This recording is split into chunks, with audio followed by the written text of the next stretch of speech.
এডুকেটামের online প্ল্যাটফর্মে তোমাদের আরও একবার স্বাগত জানাই। তোমরা জানো আমাদের যে চ্যানেলে গ্রুপ সি এবং গ্রুপ ডির সিলেবাসের ওপর বিভিন্ন ক্লাস আসছে, বিভিন্ন সেশন আসছে।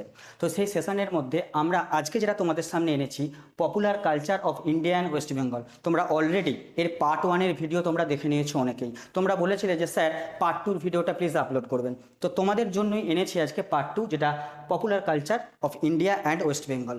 দেখো এবার যদি একটু সিলেবাসটা দেখি না, তোমরা একটু দেখে নাও সিলেবাসটা। তো গ্রুপ সি এবং গ্রুপ ডি পরীক্ষা আসন্ন। তোমরা জানো যে গ্রুপ সি পরীক্ষায় দেখো elementary knowledge about the traditional and contemporary popular culture of India, এটা গ্রুপ সি সিলেবাসে রয়েছে। দেখো নাম্বার 5 এখানে রয়েছে। আবার দেখো গ্রুপ ডি যদি আমরা লক্ষ্য করি, সেখানে দেখো popular traditional and contemporary popular culture of West Bengal. তো আমরা দুটোকে একসাথে নিয়ে যে ক্লাসটা এনেছি সেটা হচ্ছে ওয়েস্ট বেঙ্গল এবং ইন্ডিয়ার পপুলার কালচারের উপর। পার্ট 1 অলরেডি আপলোডেড, তোমরা দেখে নিও। আজকে আমরা পার্ট 2টা করাবো। চলো আমার সাথে তোমরা অবশ্যই সেই কোয়েশ্চেনগুলো সলভ করো এবং কমেন্ট সেকশনে জানাবে যে টপ 30 কোয়েশ্চেনের মধ্যে তোমরা কতগুলো প্রশ্নের অ্যান্সার দিতে পারলে। চলো আজকের ক্লাস তাহলে শুরু করি। আর ভিডিওটা ভালো লাগলে অবশ্যই লাইক করবে, শেয়ার করবে এবং সাবস্ক্রাইব করবে। চলো নেক্সট আমরা কোয়েশ্চেনে চলে আসি ডাইরেক্টলি। দেখো প্রথম কোয়েশ্চেন যদি আজকে আমরা দেখি এই বিষয়ের ওপর, প্রথম কোয়েশ্চেন, সত্যজিৎ রায়ের যে অমর সৃষ্টি ফেলুদা চরিত্র, সকলেই এই বিষয়টা নিয়ে অবগত। তো তার আসল নাম কি? মানে সত্যজিৎ রায়, তো এনাকে তো তোমরা সকলেই নাম শুনেছো। তো তার যে ফেলুদা চরিত্র, তার আসল নাম কি ফেলুদা চরিত্রের? এটা কালচারাল একটা সেকশন, তার কোশ্চেন। দেখো প্রদোষচন্দ্র মিত্র, লালমোহন গাঙ্গুলি, অনির্বাণ মিত্র নাকি তপেশ রঞ্জন মিত্র? তো ফেলুদা সিরিজ যারা দেখেছো তারা অবশ্যই এটার সঙ্গে রিলেট করতে পারছো যে স্যার উত্তর কি হবে? প্রদোষচন্দ্র মিত্র, তাই না? তো এটা তোমরা রিলেট করতে পারছো, বাকিগুলো তো এখানে হবে না, এটা তোমরা কনফার্ম বলে দিতে পারো। এবার তোমাদের একটু যদি এর ছবি দেখাই না, একটু যদি পিকচারের মাধ্যমে তোমরা ভিজুয়ালাইজ করো, দেখো ভিজুয়ালাইজের মাধ্যমে এই ছবিটা তো ইউনিক একটা ছবি। তোমরা জানো বিভিন্ন অ্যাডভার্টাইজমেন্ট, বিভিন্ন সিনেমা, বিভিন্ন চরিত্রে তোমরা দেখে থাকবে। এই ধরনের ছবি দেখোনি এমন তো হতে পারে না, তোমরা নিশ্চয়ই দেখেছো। যারা সাহিত্য নিয়ে চর্চা করো তারা তো অবগত অবশ্যই এই বিষয়টা নিয়ে। তাহলে উত্তর এখানে কি হবে? প্রদোষচন্দ্র মিত্র, যেটা সত্যজিৎ রায়ের অমরশ্রেষ্ঠ ফেলুদা চরিত্রের আসল নাম। আমি একটু দেখিয়ে দিলাম তোমাদের। চলো আমরা সেকেন্ড কোয়েশ্চেনে আসি।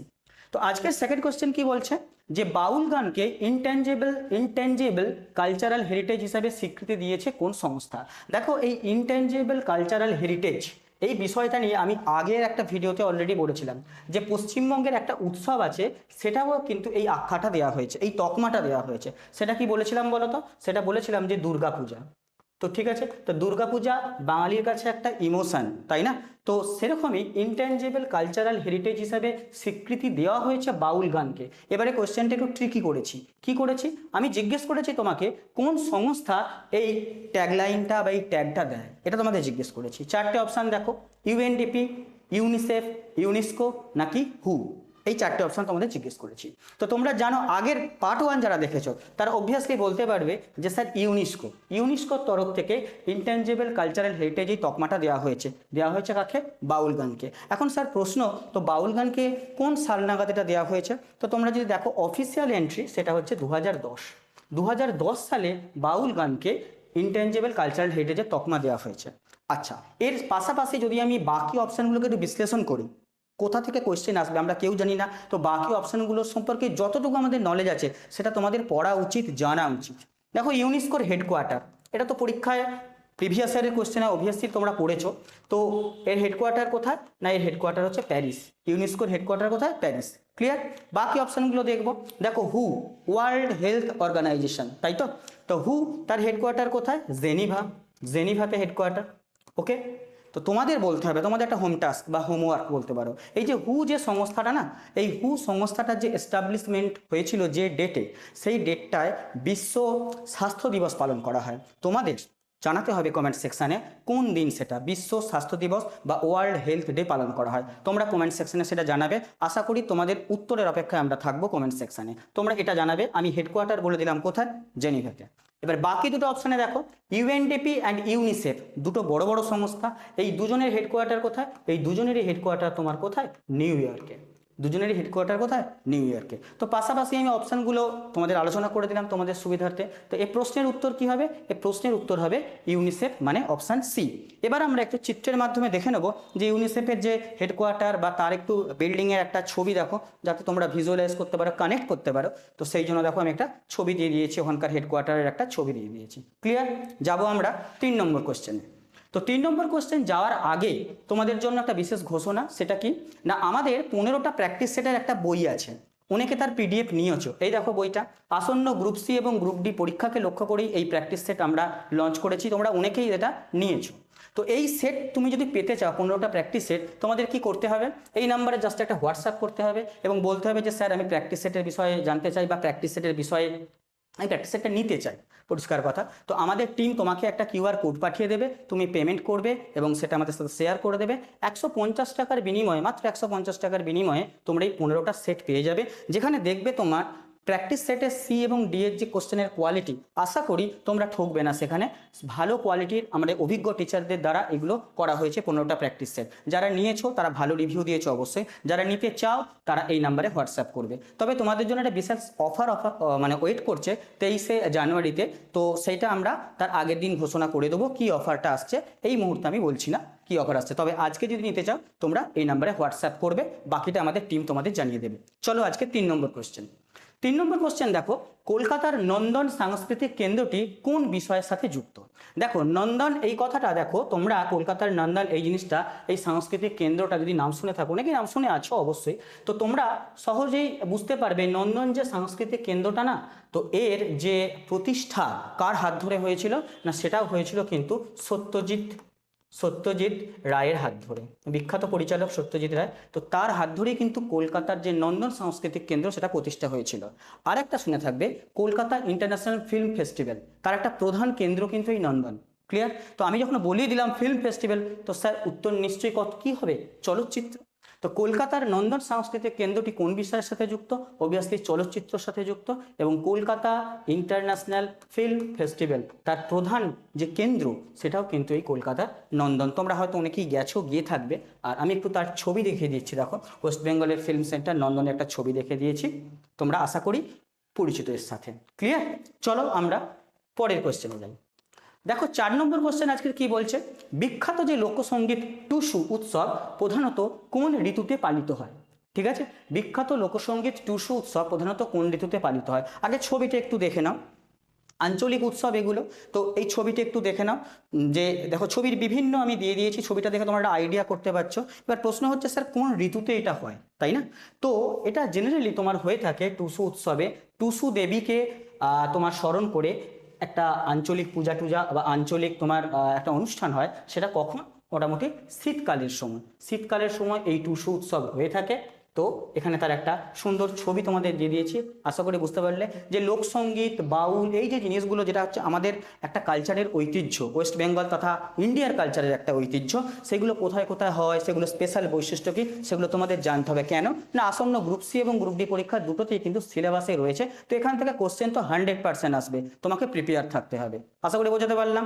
চলো নেক্সট কোয়েশ্চেনে আসি। 5 নম্বর কোয়েশ্চেন দেখো, পশ্চিমবঙ্গের কোন শহরটি টেরাকোটা মন্দিরের জন্য বিশ্ববিখ্যাত? তো টেরাকোটা বললেই তোমাদের মাথায় একটা কি জিনিস আসে বলো তো, যে মাটির যে তৈরি বিভিন্ন জিনিসের উপর যে শিল্পকলা, সেটা মাথায় আসে। তো এখানে টেরাকোটা মন্দিরের জন্য বিশ্ববিখ্যাত পশ্চিমবঙ্গের কোন শহর, এটা জানতে চাইছে। 4টি অপশান, কোচবিহার, মালদা, বিষ্ণুপুর নাকি শান্তিনিকেতন। দেখো তোমাদের অপশান পড়েই মনে হবে কিছু এলিমিনেট করতে হবে তোমাকে। তো এলিমিনেটের মধ্যে দেখো প্রথম তুমি যদি এলিমিনেশনে আসো, তো দেখো প্রথম এলিমিনেশন তুমি অবভিয়াসলি শান্তিনিকেতন তো করবে না, এটা তো হচ্ছে না। তো বাকি রইল 3টে অপশান, তাই তো? তো টেরাকোটা শিল্প, টেরাকোটা মন্দির, এর সঙ্গে রিলেটেড একটা নামই তোমার ফার্স্ট আসতে হবে মাথায়, সেটা কি বলো তো? সেটা আসতে হবে বিষ্ণুপুর।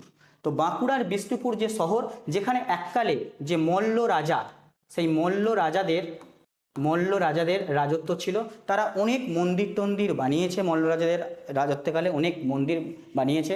তো সেই বিষ্ণুপুর যেখানে হচ্ছে টেরাকোটা মন্দিরের জন্য বিশ্ববিখ্যাত। ঠিক আছে, এবার যদি বাকি অপশানগুলো দেখো, কোচবিহারে কিন্তু তোমার যে রাজবংশী সেই পরিবাররা বসবাস করে। তার পাশাপাশি কোচবিহারে দেখো মদনমোহন মন্দির আছে, মদনমোহন, যারা আমাদের উত্তরবঙ্গের স্টুডেন্ট আছো তারা অবশ্যই এর সঙ্গে কানেক্ট করতে পারছো, যে মদনমোহন মন্দির বা রাস মেলা অবভিয়াসলি খুব ধুমধামের সঙ্গে পালন করা হয়ে থাকে কোচবিহারে। ক্লিয়ার? এবার দেখো মালদা যদি বলি, মালদা তো তোমরা এক চান্সে বলে দেবে, কি বলো তো? আম, মালদার আম খুব প্রসিদ্ধ, খুব বিখ্যাত। শুধু কি আম, তার সঙ্গে সঙ্গে যে রেশম শিল্প তার জন্য বিখ্যাত, তাই না? তো পাশাপাশি আমরা জিনিসগুলো একটু বাকি অপশানগুলোর সঙ্গে তোমাকে নজর রাখতে হবে, যে বাকি অপশানগুলো থেকে আমি কি কি ইম্পর্টেন্ট জিনিস পাচ্ছি। ক্লিয়ার? চলো আমরা একটু ছবির মাধ্যমে যদি দেখে নিই, তো দেখো টেরাকোটার যে বিভিন্ন কাজ একটু দেখে নাও, ছবির মাধ্যমে তোমরা ভিজুয়ালাইজ করে নাও। দেখো খুব সুন্দর লাগবে। যারা বিষ্ণুপুর অলরেডি বেড়াতে গেছো, যারা ওখানকার স্থানীয় আমাদের স্টুডেন্ট, তো তোমরা নিশ্চয়ই এই বিষয়টা কানেক্ট করতে পারবে। আর যারা যাওনি কোনোদিন, অবশ্যই ঘুরে আসো, একদিনের ছুটি নিয়ে, দুদিনের ছুটি নিয়ে ঘুরে আসো, খুব ভালো লাগবে। আচ্ছা, নেক্সট আমরা যাব পরের কোশ্চেন। 6 নম্বর কোশ্চেনে আসি। ভারতীয় শাস্ত্রীয় সঙ্গীতের ভোরবেলাকার রাগ হিসাবে কোনটি পরিচিত? তাই তো তো ভারতীয় শাস্ত্রীয় সঙ্গীতের ভোরবেলাকার রাগ হিসাবে কোনটা পরিচিত? এখানে অপশানে দেওয়া আছে রাগ দীপক, রাগ ভৈরব, রাগ মালকোষ, নাকি রাগ মেঘ। তো তো শাস্ত্রীয় সঙ্গীতের বিভিন্ন রাগ আছে। আমি শুধু জানতে চাইছি তোমাদের কাছ থেকে যে ভোরবেলাকার রাগকে আমরা কি বলি। তো দেখো, ভোরবেলাকার রাগকে আমরা বলে থাকি জেনারেলি রাগ ভৈরব। ঠিক আছে, রাগ ভৈরব এখানে উত্তর হবে। আবার দেখো, এই যে ভৈরব নামটি আছে, তো তোমরা জানো যে ভগবান শিব বা মহাদেব, ভগবান শিব বা মহাদেব, তার আরেকটি নামও কিন্তু, অপর একটি নাম কিন্তু ভৈরব। তো রাগ ভৈরব, যেখানে শান্ত চিত্ত থাকবে বা শান্তিপূর্ণ একটা এনভায়রনমেন্ট তৈরি হবে, সেইটার সঙ্গে এটাকে কানেক্ট করা হয় রাগ ভৈরবকে। তো এটা একটা ভারতীয় শাস্ত্রীয় সঙ্গীতের কিন্তু ভোরবেলাকার রাগ হিসাবে পরিচিত। তোমাদের এটা মনে রাখতে হবে, ঠিক আছে? প্রশ্ন যদি একটু ট্রিকি আসে, এই ধরনের কোশ্চেন আসার প্রচণ্ড চান্স আছে। তো চলো আমি তোমাদের একটু পিকচারের মধ্যে দেখো, ভগবান শিবের কথা, মহাদেবের কথা আমি বললাম, তো একটি পটচিত্রের মাধ্যমে দেখো তোমাদের এটা আমি উল্লেখ করে দিচ্ছি, একটু দেখে নাও। নেক্সট, পরের কোশ্চেন। 7 নম্বর কোশ্চেন বলছে, পশ্চিমবঙ্গের পটুয়া শিল্পীরা প্রধানত কোন শিল্পের সাথে যুক্ত? পশ্চিমবঙ্গের পটুয়া শিল্পীরা সাধারণত কোন শিল্পের সাথে যুক্ত? কেউ যদি পটুয়া এই শব্দটা শুনে হঠাৎ করে মৃৎশিল্প করে দাও না, তাহলে কিন্তু তুমি 100% ভুল করেছো, হবে না। তো পটুয়া এই যে শিল্পীরা মেনলি কিসের সঙ্গে যুক্ত? তো পটুয়া শিল্পীরা মেনলি হচ্ছে পটচিত্রের সঙ্গে যুক্ত। একটা ছবি দেখায় তাহলে বুঝতে পারবে। দেখো ছবিতে দেখো পটচিত্র কিভাবে আঁকা হচ্ছে, এক মহিলা দেখো পটচিত্র আঁকছেন। দেখো কানেক্ট করো, নিজেদের এই ছবির সাথে কানেক্ট করবে, তবে তুমি প্রশ্নগুলো সহজে মনে রাখতে পারবে, তাই না? তাহলে পটুয়া শিল্পীরা পটচিত্রের সঙ্গে যুক্ত। দেখো একজন মহিলা আঁকাআঁকি করছেন বিভিন্ন পটচিত্র, দেখতে খুব সুন্দর লাগে এইগুলো। তো অপশান এখানে কি হবে? অপশান এখানে বি হবে, পটচিত্র, পটুয়া শিল্পীর সঙ্গে কানেক্টেড। চলো আমরা নেক্সট কোয়েশ্চেন আসি। 8 নম্বর কোয়েশ্চেন বলছে, ভারতের কোন রাজ্যে কলারি পায়াট্টু নামক যুদ্ধকলা বা মার্শাল আর্ট উদ্ভূত হয়েছে? তো দেখো, মার্শাল আর্ট একটা ছবি দেখি আমি, তারপরে বলবে। এই দেখো মার্শাল আর্টের একটু ছবি দেখে নাও তোমরা। এইভাবে যে মার্শাল আর্টের বিভিন্ন, তোমরা ফিল্মেও দেখে থাকবে, বিভিন্ন টিলমে দেখে থাকবে মার্শাল আর্টের উপর বিভিন্ন ফিল্ম পিকচারাইজ হয়েছে। তো এই রকমের ধরনের মার্শাল আর্ট সেটা কোন রাজ্যে? এখানে 4টি অপশান তোমাকে দেওয়া আছে, কি কি বলো? কেরালা, পাঞ্জাব, তামিলনাড়ু, নাকি উত্তরপ্রদেশ। তো এই যে এই স্পেশাল টাইপের যে মার্শাল আর্টের কথা বলছি, কলারি পায়াট্টু, তো সেইটা যে মার্শাল আর্ট, সেটা এখানকার কোথাকারের উত্তর হবে কেরল বা কেরালা। ভারতের সাউথের একটি রাজ্য, খুব মানে বেড়াতে যাওয়ার জন্য বা খুব তোমার ভ্রমণের জন্য এই রাজ্যটা খুব প্রসিদ্ধ, ক্লিয়ার, পর্যটকদের কাছে। তো উত্তর হচ্ছে কেরল, যেখানে এই টাইপের মার্শাল আর্ট দেখা যায়। আশা করি বোঝাতে পারলাম। চলো আমরা নেক্সট কোয়েশ্চেন আসি। 9 নম্বর কোশ্চেন বলছে, সত্যজিৎ রায়ের অপু ট্রিলজি প্রথম চলচ্চিত্র কোনটি? তো একজন জগৎ বিখ্যাত একজন পরিচালক, তিনি হলেন সত্যজিৎ রায়, আবার বাঙালি, আমাদের গর্বের বিষয়। তো অপু ট্রিলজির যে প্রথম যে চলচ্চিত্র সেটা কোনটা? দেখো ছবিটা একটু দেখে নাও। এই ছবির সাথে তোমরা অনেকেই পরিচিত। যারা এই সিনেমাগুলো এখনো দেখোনি, আমার স্পেশাল অনুরোধ, তোমরা এই সিনেমাগুলো যদি দেখো তোমাদের খুব খুব ভালো লাগবে, এটা আমার তরফ থেকে। তো এখানে আমি উত্তরে চলে আসি ডাইরেক্ট। তো এখানে 4টি অপশান দেওয়া আছে, পথের পাঁচালী, অপুর সংসার, জলসাঘর এবং অপরাজিত। তো অপু ট্রিলজির যে প্রথম চলচ্চিত্র সেটা হচ্ছে পথের পাঁচালী। পথের পাঁচালী প্রথম চলচ্চিত্র। তোমরা জানো কাহিনীকার বিভূতিভূষণ বন্দ্যোপাধ্যায়। বিভূতিভূষণ বন্দ্যোপাধ্যায়ের কাহিনী অবলম্বনে পথের পাঁচালী, পরিচালককে সত্যজিৎ রায়। কবে স্যার রিলিজ হয়েছিল এটাও মনে রাখতে হবে, 1955 সালে স্যার রিলিজ হয়েছিল। এটা তো প্রথম গেল। কিন্তু বাকিগুলো যদি মানে দেখি, সেটা হচ্ছে দেখো অপরাজিত, এটা রিলিজ হয়েছিল 1956-এ, ক্লিয়ার। আবার যদি অপুর সংসার আমরা দেখি, সেটা রিলিজ হয়েছিল 1959-এ। তো পথের পাঁচালীতে অপু ছোটবেলাকার জীবন কাহিনী সেগুলো দেখানো হয়েছে, অসাধারণ সিনেমা, অবশ্যই দেখো। আর জলসাঘর যে মুভিটা, এটা কাহিনী ছিল তারাশঙ্কর বন্দ্যোপাধ্যায়ের। তারাশঙ্কর বন্দ্যোপাধ্যায়ের হচ্ছে জলসাঘরের কাহিনী করেছিলেন, মানে পরিচালক হিসাবে সত্যজিৎ রায় সিনেমাটি করেছিলেন পরিচালক হিসাবে, কিন্তু কাহিনী ছিল তারাশঙ্কর বন্দ্যোপাধ্যায়ের জলসাঘর। তাহলে অপু ট্রিলজির যে প্রথম সিনেমা সেটা হচ্ছে পথের পাঁচালী। বাকিগুলো কোন কোন সালে রিলিজ হয়েছে সেটাও তোমাদের আমি জানিয়ে দিলাম। আশা করি ইনফরমেশনগুলো তোমাদের খুব খুব কাজে লাগবে। তো তো চলো আমরা নেক্সট কোয়েশ্চেনে আসি। 10 নম্বর কোয়েশ্চেন আজকে, পশ্চিমবঙ্গের কোন মেলাটিকে মিনি কুম্ভ মেলা বলা হয়? এখন কুম্ভ মেলা কোথায় হয় সেটা নিশ্চয়ই কোশ্চেন ডাইরেক্টলি তোমার আসবে না, এত সোজা কোশ্চেন যদি আসে তোমরা সেটা সহজেই পারবে, কিন্তু প্রশ্ন হচ্ছে ওই কুম্ভ মেলার সঙ্গে পশ্চিমবঙ্গের কোন মেলাকে কানেক্ট করা হয়, এটা তোমাকে প্রশ্ন। 4টি অপশান দেখো, রাসমেলা, গঙ্গাসাগর মেলা, জয়দেব কেন্দুলে মেলা নাকি পৌষ মেলা, তাই তো? তো মিনি কুম্ভ মেলা সেটা পশ্চিমবঙ্গের কোন মেলাকে বলা হয়? তোমরা জানো যে গঙ্গাসাগর মেলা মকর সংক্রান্তির দিন জেনারেলি হয়ে থাকে, লক্ষ লক্ষ মানুষের সমাগম ঘটে। এবার স্যার যে গঙ্গাসাগর মেলাটা হয় কোথায়? তো গঙ্গাসাগর মেলা হয় স্যার পশ্চিমবঙ্গে, এটা তো ঠিক বুঝতে পারলাম স্যার। পশ্চিমবঙ্গের যে সবুজ দ্বীপ, পশ্চিমবঙ্গের সবুজ দ্বীপ যেখানে কপিল মুনির আশ্রম আছে, কপিল মুনি, ঠিক আছে, কপিল মুনির যে আশ্রম আছে সেখানেই হয়ে থাকে তোমার গঙ্গাসাগর মেলা, লক্ষ লক্ষ মানুষের আগমন ঘটে সেইখানে। জয়দেব কেন্দুলির মেলা এটা কোথাকারে হয় স্যার? এটা হয় স্যার বীরভূমে, বীরভূম, ঠিক আছে। তো বীরভূমে হয়ে থাকে হচ্ছে জয়দেব কেন্দুলির মেলা, এটা বীরভূমে হয়ে থাকে। তোমরা জানো যে কবি জয়দেবের যে জন্মস্থল বা তার স্মৃতির উদ্দেশ্যে এটা হয়ে থাকে বীরভূমে, এটা হয় অজয় নদীর তীরে হয়ে থাকে। বাকি পৌষ মেলা হয়ে থাকে, রাস মেলা হয়ে থাকে বিভিন্ন সময়ে। তো এইটার যে উত্তর হবে সেইটা হচ্ছে মিনি কুম্ভ মেলা, যেটা হচ্ছে গঙ্গাসাগর মেলার সঙ্গে তুলনা করা হয়। তো দেখে নাও একটু সেই মেলারই একটু চিত্র একটু আমি তোমাদের দিয়ে দিয়েছি, সেই চিত্রটা তোমরা একটু দেখে নেবে, ঠিক আছে। নেক্সট আমরা পরের কোশ্চেনে যাব, দেখে নাও পরের কোশ্চেন। 11 নম্বর কোশ্চেন বলছে, কলকাতার বইমেলা এশিয়া মহাদেশের কততম বৃহত্তম মেলা হিসাবে পরিচিত? কলকাতার যে বইমেলা হয় সেটা এশিয়া মহাদেশের কততম বৃহত্তম মেলা? তৃতীয়, দ্বিতীয়, প্রথম নাকি পঞ্চম? এই হচ্ছে তোমাদের প্রশ্ন। তো কলকাতায় যে বইমেলা হয়, তো তোমরা অনেকেই বইমেলাতে যাও, তো সেই বইমেলা এশিয়ার মধ্যে প্রথম, এশিয়ার মধ্যে অপশান ডি যেটা হবে, এশিয়ার মধ্যে সবথেকে বৃহত্তম বইমেলা এটা, ক্লিয়ার? এশিয়ার মধ্যে বৃহত্তম বইমেলা হচ্ছে কলকাতা বইমেলা। যেমন 2026 সাল, এটা 2026 সাল আমি যখন ভিডিও রেকর্ড করছি, তো 2026 সালে তোমরা জানো যে 22শে জানুয়ারি থেকে 3রা ফেব্রুয়ারি পর্যন্ত, ঠিক আছে, 2026 সালে এটা কলকাতা বইমেলা আয়োজন হতে চলেছে। এবং থিম কান্ট্রি এবছর করা হয়েছে আর্জেন্টিনাকে, আর্জেন্টিনা, আর্জেন্টিনা সাউথ আমেরিকার যে সাউথ আমেরিকা কন্টিনেন্টের যে দেশ সেই হচ্ছে তোমার আর্জেন্টিনা, সেই আর্জেন্টিনাকে করা হয়েছে এবারের থিম কান্ট্রি। প্রত্যেক বছরই কলকাতা বইমেলার একটা করে থিম কান্ট্রি থাকে, তো এবারের যে থিম কান্ট্রি সেটা হচ্ছে আর্জেন্টিনা, ক্লিয়ার? তো কলকাতা বইমেলা এশিয়ার মধ্যে সবথেকে বৃহত্তম বইমেলা, ক্লিয়ার? আচ্ছা, তো চলো আমরা নেক্সট কোয়েশ্চেনে আসি। দেখো কলকাতা বইমেলা একটা ছবিটা একটু যদি আমি আরেকবার দেখিনি, দেখো কলকাতা বইমেলার একটা ছবিটা দেখে নাও, কলকাতা বইমেলার যে গেটে সুন্দর করে সাজানোটা জানো, এগুলো সব দেওয়া হয়েছে। নেক্সট আমরা যাব পরের কোয়েশ্চেনে। পরের কোশ্চেন দেখো যে ভারতীয় সঙ্গীতে শাহেনশাহী গজল, শাহেনশাহী গজল বা গজল সম্রাট এটা বলা হয় এদের মধ্যে কাকে? 4জনের দিগ্গজ ব্যক্তি, মেহেদি হাসান, গুলাম আলী, জগজিৎ সিং না পঙ্কজ উদাস? তো এরা প্রত্যেকেই দিগ্গজ ব্যক্তি। তো এখানে গজল সম্রাট বা শাহেনশাহী গজল যাকে বলা হয় সেটা হচ্ছে অপশান এ মেহেদি হাসান। ছবিটা তোমাদের দেখাবো ওনার, তো সেটা দেখালেই বুঝতে পারবে। তো এখানে অপশানের উত্তর কি হবে?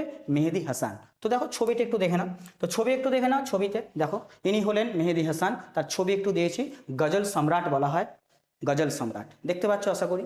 তো চলো আমরা নেক্সট কোয়েশ্চেনে আসি। নেক্সট কোয়েশ্চেন যদি দেখি, দেখো নেক্সট কোয়েশ্চেন, শান্তিনিকেতনে যে পৌষ মেলা হয় না, সেই পৌষ মেলার সূচনা কে করেছিলেন? 4টি অপশান, গগনেন্দ্রনাথ ঠাকুর, রবীন্দ্রনাথ ঠাকুর, মহর্ষি দেবেন্দ্রনাথ ঠাকুর নাকি অবনীন্দ্রনাথ ঠাকুর? তো শান্তিনিকেতনে পৌষ মেলা তোমাদের এই সেশনটা নিতে গিয়ে একটা পৌষ মেলা অপশান ছিল সেখানে, তো সেটা কোথায় হয়? দেখো শান্তিনিকেতনে হয়। তো সেই পৌষ মেলাটার উদ্বোধন বা সূচনা কে করেছিলেন, এটাই প্রশ্ন তোমাদের। তো এই সূচনা হবে মহর্ষি দেবেন্দ্রনাথ ঠাকুর, মহর্ষি দেবেন্দ্রনাথ ঠাকুর, যিনি শান্তিনিকেতনে যে পৌষ মেলা হয়, ধুমধামের সাথে পৌষ মেলা পালন করা হয়, তো সেটার উদ্বোধন করেছিলেন, সূচনা করেছিলেন মহর্ষি দেবেন্দ্রনাথ ঠাকুর। আশা করি বুঝতে পারলাম। চলো বাকিগুলো তো অপশানে হবে না, বাকিগুলো সব দিগ্গজ ব্যক্তি, নিশ্চয়ই তোমরা জানো। যদি একটু ছবি দেখে নিই মহর্ষি দেবেন্দ্রনাথ ঠাকুরের, তাহলে দেখে নাও একটু ছবিটা, তো ইনি মহর্ষি দেবেন্দ্রনাথ ঠাকুর। চলো আমরা নেক্সট কোয়েশ্চেনে আসি। নেক্সট কোয়েশ্চেন হচ্ছে, কলকাতার মহাফেজখানা যেটাকে বলে স্টেট আর্কাইভস কোন ঐতিহাসিক তথ্য সংরক্ষণের জন্য পরিচিত? তার মানে স্টেট আর্কাইভস কোন ঐতিহাসিক তথ্য সংরক্ষণের জন্য প্রয়োজন বা পরিচিত, সেটা তোমাদের জানতে চেয়েছে। অপশানে সরকারি নথিপত্র ও পাণ্ডুলিপি, চিত্রলিপি, চলচ্চিত্রের নেগেটিভ নাকি পুরানো মুদ্রা? কোনটা এদের মধ্যে উত্তর হবে?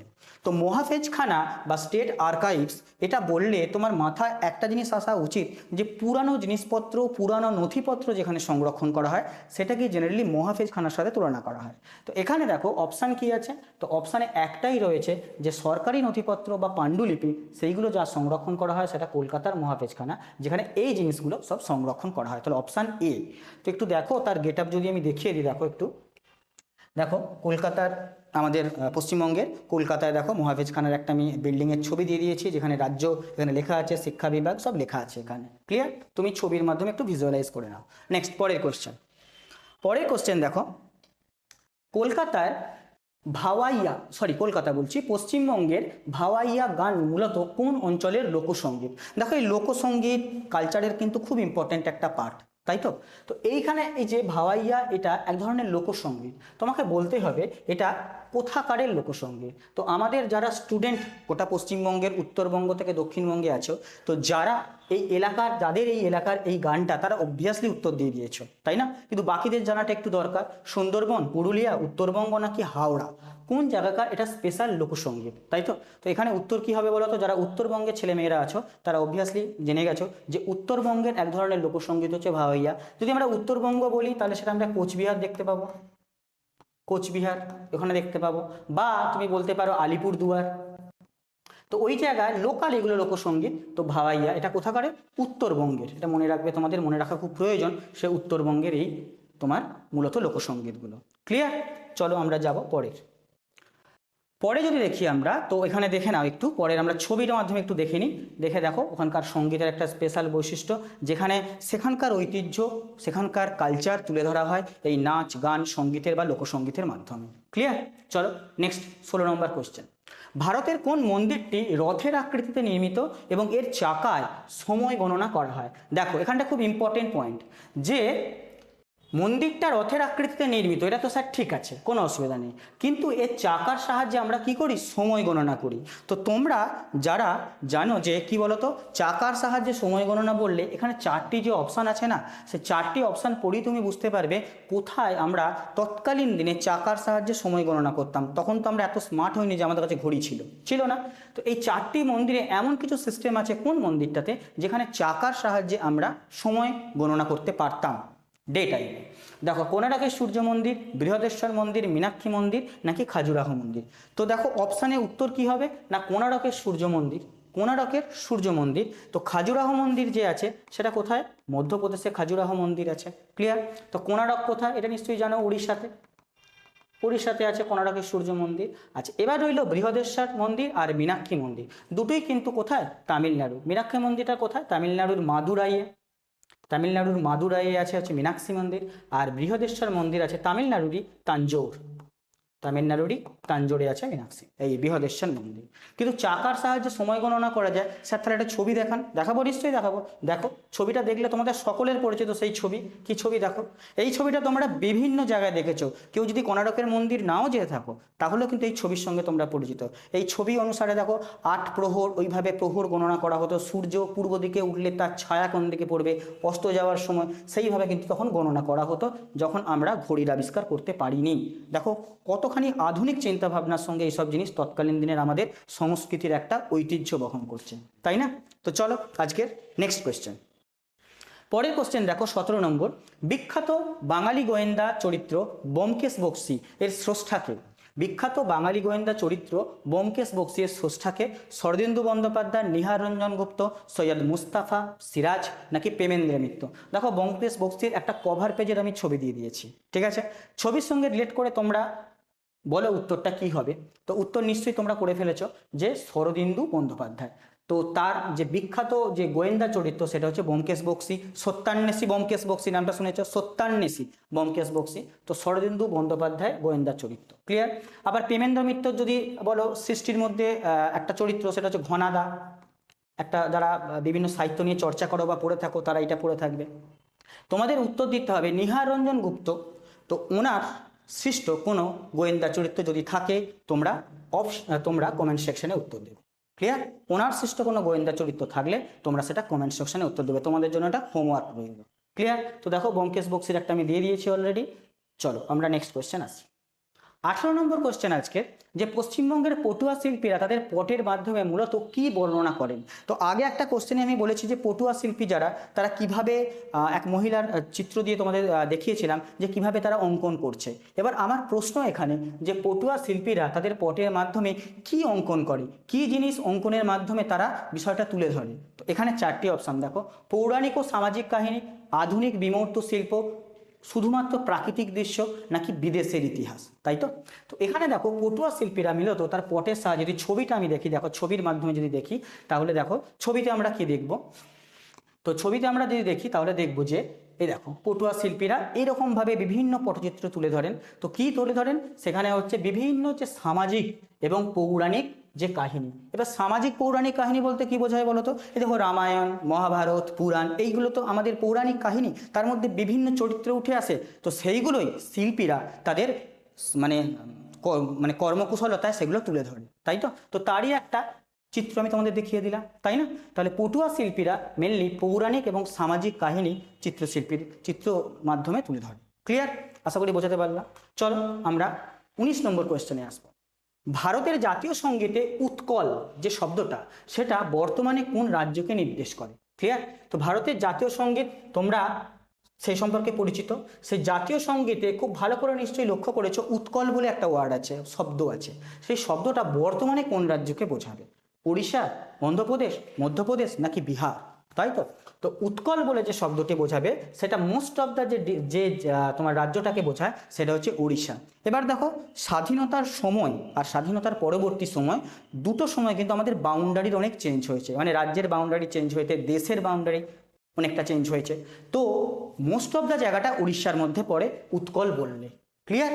তো এবার ছবির মাধ্যমে দেখা যায় উড়িষ্যা রাজ্য তোমরা কোথায় আছো ম্যাপে একটু দেখে নাও। তোমরা জানো যে এই দিকে আছে দেখো অন্ধ্রপ্রদেশ, আর ওই দিকে যদি আমরা দেখি ওয়েস্ট বেঙ্গল। তো তার মাঝে বে অফ বেঙ্গলের এই যে একেবারে তীরবর্তী অঞ্চল যে অংশটা, সেটা হচ্ছে ওড়িশা। তো উৎকল বলতে স্পেশাল যদি বোঝায় তাহলে কিন্তু ওড়িশা রাজ্যটাকে বোঝাবে। ক্লিয়ার? চলো আমরা নেক্সট কোয়েশ্চেনে আসি। 20 নম্বর কোয়েশ্চেন আজকের, যে ভারতের কোন রাজ্যে প্রতি বছর পুষ্কর মেলা অনুষ্ঠিত হয়? পুষ্কর মেলা দেখো এখানে বলে দিয়েছি, Pushkar Camel fair. Pushkar Camel fair তার মানে উট, ক্যামেল উট। তো সেইটা ফেয়ার অনুষ্ঠিত হয়। তো দেখো ক্যামেল বললি, কোথায় ক্যামেল? মানে মরুভূমি এলাকা, তাই না? মাথায় আসে প্রথমেই। তো গুজরাট, রাজস্থান, পাঞ্জাব, হরিয়ানা। তো এদের মধ্যে কোথায় মরুভূমি আছে গো? স্টেট ফরওয়ার্ড উত্তর হচ্ছে কোথায়? রাজস্থান। তো রাজস্থানেই আছে, তো আমাদের থর মরুভূমি আছে। তো সেক্ষেত্রে ক্যামেল ফেয়ার। তো পুষ্কর জড়িত কোথায়? রাজস্থানের সঙ্গে। পুষ্কর হ্রদও আছে, নাম শুনেছ, আজমির ডিস্ট্রিক্টের কাছাকাছি, এবং মেলাটাও হয় কিন্তু আজমির ডিস্ট্রিক্টে। ক্লিয়ার? তো দেখো একটু আমরা ছবি দেখে নিই একটু। তো উত্তর দেখো ক্যামেল ফেয়ার হচ্ছে এখানে, সেই বিভিন্ন মেলার আয়োজন করা হয়েছে। আশা করি বোঝাতে পারলাম। চলো নেক্সট কোয়েশ্চেন, 21 নম্বর। 21 নম্বর কোশ্চেন বলছে, বিখ্যাত চলচ্চিত্র পরিচালক সত্যজিৎ রায়ের যে গুপি গাইন বাঘা বাইন, এই যে সিনেমাটি কার লেখা গল্পের ওপর ভিত্তি করে তৈরি? তাই তো তো বিখ্যাত চলচ্চিত্র পরিচালক সত্যজিৎ রায়, এই নিয়ে কোনো ডাউট নেই। তো তার যে সিনেমা গুপি গাইন বাঘা বাইন, এই সিনেমাটা অ্যাকচুয়ালি কোন গল্পের ওপর বা কার লেখা গল্পের ওপর ভিত্তি করে? 4টি অপশান তোমাদের কাছে আছে, তোমরা অলরেডি দেখে নিয়েছো। তো উত্তর কি হবে? উত্তর হচ্ছে, দেখে নাও উত্তরটা, সেটা হচ্ছে উপেন্দ্র কিশোর রায়চৌধুরী। উপেন্দ্র কিশোর রায়চৌধুরীর কাহিনী অবলম্বনে, গল্প অবলম্বনে এই বিখ্যাত সিনেমা। যারা এই সিনেমা দেখোনি তারা তো মিস করেছো অবশ্যই। তোমরা অবশ্যই এইসব সিনেমাগুলো দেখবে। পুরোনো দিনের সিনেমা হলেও এইসব সিনেমার মধ্যে তুমি যে আনন্দ পাবে না, আর একবার এক্সপিরিয়েন্স তুমি দেখতে পারো যে কত সুন্দর এইসব সিনেমাগুলো সেই সময় বানানো হয়েছিল। ঠিক আছে? এটা আমার পার্সোনাল মত, তোমরা অবশ্যই দেখতে পারো। তো দেখো সত্যজিৎ রায়ের এই সিনেমা গুপি গাইন বাঘা বাইন, মূল কাহিনী লেখা আছে দেখো উপেন্দ্র কিশোর রায়চৌধুরী। ক্লিয়ার? চলো আমরা নেক্সট কোয়েশ্চেনে আসবো। 22 নম্বর কোয়েশ্চেন বলছে, বিখ্যাত চিত্রশিল্পী অবনীন্দ্রনাথ ঠাকুরের আঁকা ভারত মাতার চিত্রটি কোন প্রেক্ষাপটে তৈরি হয়েছিল? দেখো স্ট্রেট ফরওয়ার্ড খুব সোজা কোয়েশ্চেন হলে এটা আসে যে ভারত মাতার চিত্রটি কে অঙ্কন করেছিলেন? তো তার উত্তর অবভিয়াসলি তোমরা জানো, বহুত মানে অনেক তোমার পরীক্ষায় অলরেডি এসছে প্রিভিয়াস ইয়ারে, অবনীন্দ্রনাথ ঠাকুরের আঁকা ভারত মাতার চিত্র। কিন্তু একটু ট্রিকি কোশ্চেন যদি আসে, কি আসবে বলো তো, যে অবনীন্দ্রনাথ ঠাকুরের যে আঁকা ভারত মাতার চিত্র, তার প্রেক্ষাপট কি, কোন প্রেক্ষাপটে তিনি এটা এঁকেছিলেন, এটা তোমাদের আসতে পারে। তো দেখো প্রেক্ষাপটের জন্য 4টি আমি অপশান দিয়েছি, অসহযোগ আন্দোলন, ভারত ছাড়ো আন্দোলন, সিপাহী বিদ্রোহ, নাকি বঙ্গভঙ্গ বিরোধী আন্দোলন। তো এই প্রশ্নের উত্তর কি হবে? না, এই প্রশ্নের উত্তর হবে বঙ্গভঙ্গ বিরোধী আন্দোলন। তো তোমরা জানো যে লর্ড কার্জনের সময় 1905-এ বঙ্গভঙ্গ আন্দোলন শুরু হয়েছিল। তো সেই আন্দোলনের বিরোধী আন্দোলনে প্রেক্ষাপট হিসাবে ভারত মাতার ছবি এঁকেছিলেন অবনীন্দ্রনাথ ঠাকুর। বাকিগুলো তো হবেই না, তো দেখে নাও একটু ভারত মাতার ছবিটা একটু তোমাদের দেখে নেওয়া উচিত। তৎকালীন সময় অবনীন্দ্রনাথ ঠাকুর ছবি এঁকেছিলেন ভারত মাতার একটা পিকচার, কারণ বঙ্গভঙ্গ বিরোধী আন্দোলন ব্রিটিশদের বিরুদ্ধে, তো সেটাকে রোখার জন্যই কিন্তু তার এই অঙ্কন। আমরা যাব নেক্সটে। নেক্সট 23 নম্বর কোয়েশ্চেন কি বলছে আজকে, বিখ্যাত উৎসব ছট পূজা পরিচিত তোমরা যারা ওয়েস্ট বেঙ্গলে বসবাস করো তারা অবশ্যই ছট পূজা সম্পর্কে পরিচিত। তো সেই ছট পূজা মূলত কোন দেবতার আরাধনা করা হয়? তো দেখো, ছট পূজার জন্য বিখ্যাত সব থেকে বেশি ধুমধামের সঙ্গে যে রাজ্যটা পালন করে ছট পূজাকে সেটা হচ্ছে বিহার, তাই তো? আজকাল ওয়েস্ট বেঙ্গলেও হয়। তো দেখো, দেবী লক্ষ্মী, ভগবান শিব, চন্দ্রদেব নাকি সূর্যদেব, কোন দেবতাকে অর্পণ করে আমরা এই পূজা করে থাকি, তার আরাধনা করে থাকি, তাই তো? তো তোমরা জানো ছট পুজোর একটি যদি আমি পিকচার দেখিয়ে দিই তাহলে তুমি বুঝতে পেরে যাবে যে সূর্যদেব এখানে উত্তর হবে। সূর্যদেবের উদ্দেশ্যে একটু পিকচার দেখাবো তোমাদের, দেখো সূর্যদেবের উদ্দেশ্যে দেখো ছট পূজা অর্পণ করছে এরকম ভাবে। তো সব থেকে যে আমি বললাম সব থেকে বেশি পালিত হয় বিহার রাজ্যে খুব ধুমধামের সঙ্গে, যেমন আমরা দুর্গাপূজা পালন করি পশ্চিমবঙ্গে, তেমনি বিহার রাজ্যে ছট পূজাটা খুব ধুমধামের সঙ্গে পালন করা হয়ে থাকে। তো সূর্যদেবকে উদ্দেশ্য করেই এই আরাধনা হয়। চলো আমরা নেক্সট কোশ্চেনে আসবো। তো নেক্সট কোশ্চেন যদি আসি তো আমরা দেখবো যে বিখ্যাত পরিচালক A.R. রহমান, জানো সঙ্গীত পরিচালক, তো কোন চলচ্চিত্রের জন্য প্রথমবার অস্কার জয় করেছিলেন? খুব ইম্পর্টেন্ট। A.R. রহমান বিখ্যাত সঙ্গীত পরিচালক, তিনি অস্কার জিতেছিলেন কোন চলচ্চিত্রের জন্য? চারটি অপশান, দিল সে, রোজা, লগন নাকি স্লামডগ মিলিয়নিয়ার, তাই তো? তো এই সিনেমাগুলো যারা দেখেছো তারা অবভিয়াসলি উত্তর দিয়ে দিয়েছো অলরেডি, কিন্তু আমি তোমাদের উত্তরটা একটু বলে দিই যে কোনটা উত্তর হবে। তো উত্তর হবে স্লামডগ মিলিয়নিয়ার। স্লামডগ মিলিয়নিয়ার 2008-এর সিনেমা, অসাধারণ সিনেমা, পারলে দেখতে পারো। সেই সিনেমাতেই একটা গান আছে, সেটা হচ্ছে জয় হো, খুব ফেমাস একটা গান। তো এই গানের জন্যই কিন্তু A.R. রহমানকে দেওয়া হয়েছিল অস্কার পুরস্কার, বা তিনি অস্কার জয় করেছিলেন, তাই তো? একটু পোস্টারটা আমরা দেখে নাও পোস্টারটা।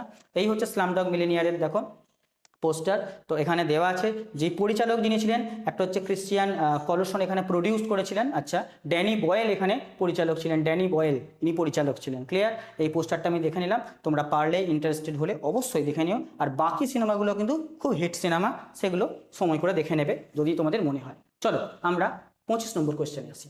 বিখ্যাত চলচ্চিত্র গুপি গাইন বাঘা বাইন, এই যে ভূতের রাজার চরিত্রে কার কণ্ঠস্বর ব্যবহৃত হয়েছে? যারা এই সিনেমা দেখেছো তারা ওই কণ্ঠস্বর কোনোদিন ভুলতে পারবে না, আজকাল ইউটিউবেও তো অ্যাভেলেবেল, তো শুনে নিন। তো ভূতের রাজার চরিত্রে যে কণ্ঠস্বরটি ব্যবহৃত হয়েছে, কে সেই কার কণ্ঠস্বর ছিল সেটা? সত্যজিৎ রায়, তপন চ্যাটার্জি, জহর রায় নাকি রবি ঘোষ? তো পরিচালক ছিলেন সত্যজিৎ রায়, অবভিয়াসলি বলেছি। তো দেখো একটা সুন্দর পোস্টার দিয়েছি, আর দেখো এখানে যিনি পরিচালক তাঁরই ছিল কণ্ঠস্বর, অর্থাৎ সত্যজিৎ রায়। তো সত্যজিৎ রায়ের কণ্ঠস্বর ছিল এই সিনেমায় ভূতের রাজার চরিত্রের যে কণ্ঠস্বর, খুব দারুণ সিনেমা। তো তার যে তোমার কণ্ঠস্বরটা সেটা হচ্ছে পরিচালক সত্যজিৎ রায়েরই ছিল। ক্লিয়ার? যাবো আমরা পরের কোশ্চেন। আমরা যদি আজকে পরের কোশ্চেন দেখি 26 নম্বর কোশ্চেন, যে ভারতীয় চলচ্চিত্রে জাতীয় পুরস্কার বা ন্যাশনাল ফিল্ম অ্যাওয়ার্ড প্রাপ্ত প্রথম বাংলা চলচ্চিত্র, মানে প্রথম বাংলা চলচ্চিত্র যাকে ন্যাশনাল ফিল্ম অ্যাওয়ার্ড দেওয়া হয়েছিল, চারটি অপশান, সপ্তপদী, 74, কাবুলিওয়ালা এবং লাস্ট অপশান ছেলে কার, সিনেমার নাম। তো এখানে দেখো জাতীয় পুরস্কার প্রাপ্ত প্রথম যদি ছবি বলি আমি, তাহলে তোমাকে কিন্তু এই অপশানগুলোর মধ্যে উত্তর দিতে হবে কার? ছেলে কার বলে একটা সিনেমা রিলিজ হয়েছিল কবে? 1954-এ, ঠিক আছে? এবং তার পরিচালক ছিলেন চিত্ত বসু, পরিচালক ছিলেন। ক্লিয়ার? তো 1954-এ। এবার হ্যাঁ, যদি পূর্ণ দৈর্ঘ্যের সিনেমা বলে যে ন্যাশনাল ফিল্ম অ্যাওয়ার্ড জিতেছিল, তখন কিন্তু হবে পথের পাঁচালী, যেটা 1955-এ রিলিজ হয়েছিল, 1955 রিলিজ হয়েছিল। এখানে অপশান অনুযায়ী এটা হবে, যেহেতু 1954 সাল এটা হবে। এবং শুধু এটা নয়, এটা প্রেসিডেন্সিয়াল মেডেল, প্রেসিডেন্টের যে মেডেল, সেই মেডেল জয় করেছিল এই সিনেমাটা, মানে মেডেল দেওয়া হয়েছিল এই সিনেমাটাকে। ক্লিয়ার? 1954 সালে।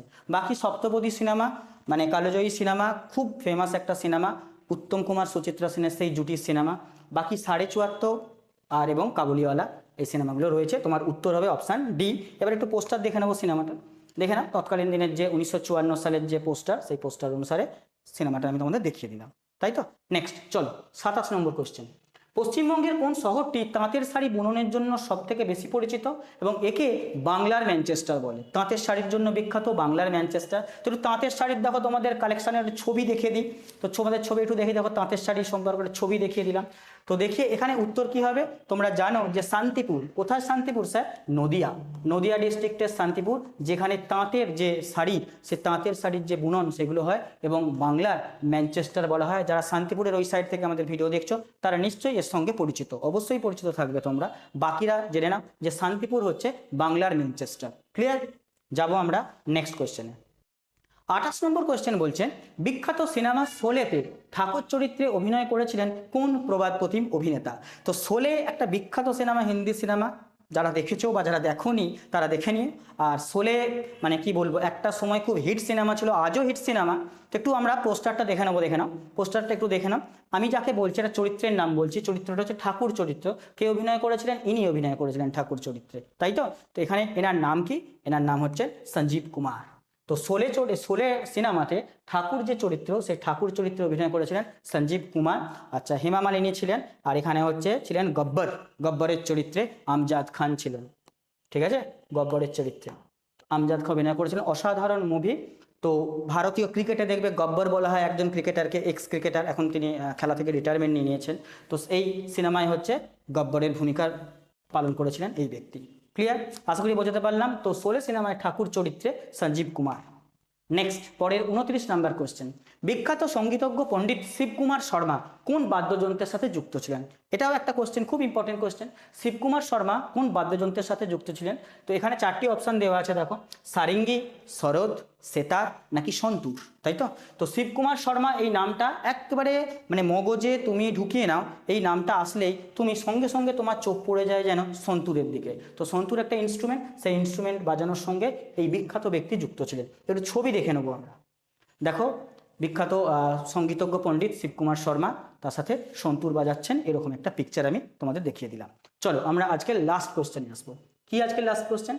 পশ্চিমবঙ্গের ছৌ নাচে ব্যবহৃত বাদ্যযন্ত্রগুলোর মধ্যে প্রধান কোথায়? এবার যদি বলি ছৌ নাচ পশ্চিমবঙ্গে কোথায় হয় স্যার, কোন ডিস্ট্রিক্টে হয়? পুরুলিয়া। Easy question. এবার একটু ভেতরে ট্রিকি কোশ্চেন করলাম, কি না, ছৌ নাচের সঙ্গে যে বাদ্যযন্ত্রগুলো ব্যবহৃত হয় সেটা কি?